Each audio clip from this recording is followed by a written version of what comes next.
Pemirsa, Roy Suryo, Rizwan Syahipar, dan Fauzia Tiasubah atau Dr. Tifa telah selesai diperiksa sebagai tersangka dalam kasus dugaan penyebaran tuduhan ijazah palsu Presiden ke-7 Joko Widodo pada Kamis petang. Pemeriksaan terhadap ketiganya berlangsung sekitar 9 jam.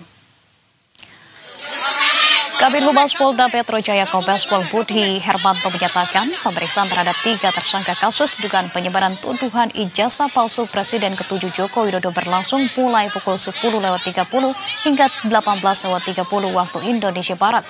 Masing-masing tersangka Roy Suryo, Rizwan Syahipar, dan Fauzia Tiasubah atau Dr. Tifa diperiksa mulai dari puluhan hingga seratusan pertanyaan.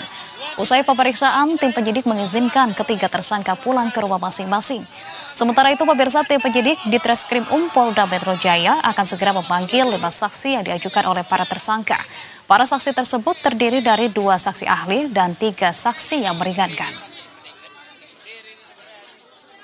Kami akan menyampaikan update hasil pemeriksaan 3 orang tersangka dengan inisial RH, RS, dan Ibu TT. Yang pertama, kami mengucapkan terima kasih karena sudah hadir memenuhi panggilan penyidik sebagai tersangka. Pemeriksaan terhadap 3 orang tersangka dilaksanakan lebih kurang 9 jam 20 menit.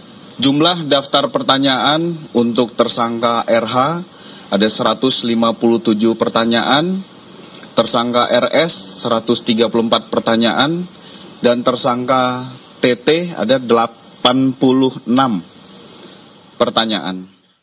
Ya, sebelumnya pemirsa, mantan Menpora Roy Suryo hadir memenuhi panggilan Polda Metro Jaya pada Kamis pagi. Dirinya hadir sebagai tersangka kasus dugaan tuduhan ijazah palsu Presiden ke-7 Republik Indonesia Joko Widodo. Roy Suryo tiba pukul 10.16 waktu Indonesia Barat.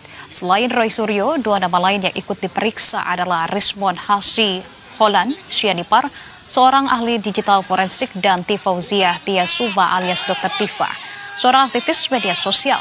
Ketiganya, pemirsa, masuk dalam klaster kedua tersangka dalam perkara ini.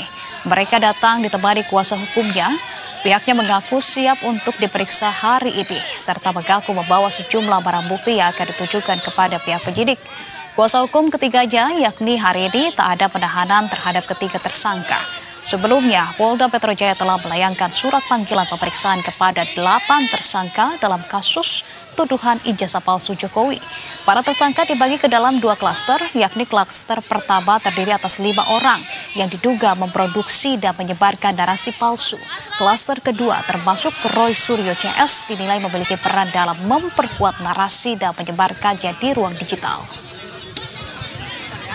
Karena itu hari ini sebagai bukti bahwa negara kita negara hukum, Polda sedang menjalankan penegakan hukum, tidak ada proses penahanan terhadap klien kami. Selanjutnya dari Koordinator Litigasi Bang Petrus Celestinos kami persilakan.